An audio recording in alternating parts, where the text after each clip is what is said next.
আইটার পুরপুরি এর আবার দেখানার কি আছে? আরে বাবা দেখানার আছে।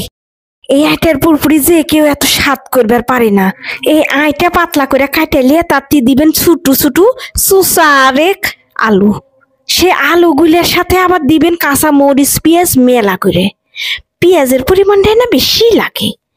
তে দেখো দিয়ে এলিনু, এখন দিব চিংড়ি মাছ বা জাল মাছ।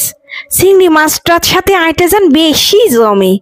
তারপরে না নুন, এনা হলদি, এনা ঝালের গুঁড়ে, আর অল্প এক না নিচে এক না আদা রসুন বাটা দিয়ে সর্ষের তেল দিয়ে হাত দিয়ে মেলা করে একবারে কষা কষা মাখবেন। এই মাখাতি কাম অনেকে মাখে না, মাইকে আংরা আলা লাগবে বাপু। দেখেছেন আমি কতক্ষণ ধরে মাখিতি হাত বেদনা করে। এ দেখো এখন হাত ধোয়া না পানি দিব, বেশি পানি দেওয়া লাগবে না। আইটাটা একবারে জালি দিয়ে ঢেকে দিব, দেখো হয়ে যাবে এক্ষুনি। দেখেছেন চুলে দিয়ে শসা করে তোমার দেখাবার লিয়ে আলছি। আমার বিশ্বাস এরকম করে আটার পুরপুরি যে কাউকে তুমি খাওয়াবেন তোমার ফ্যান হয়ে যাবে। তাই কিনি তো আমি কারোর দাওয়াত করি না।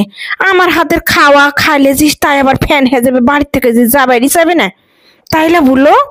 তো একবার দেখে এরকম করে আইন্দা বেড়া খাইও আর কমেন্ট করে জানা তোমার এই পুরপুরিটা আমার মতন হলো নাকি।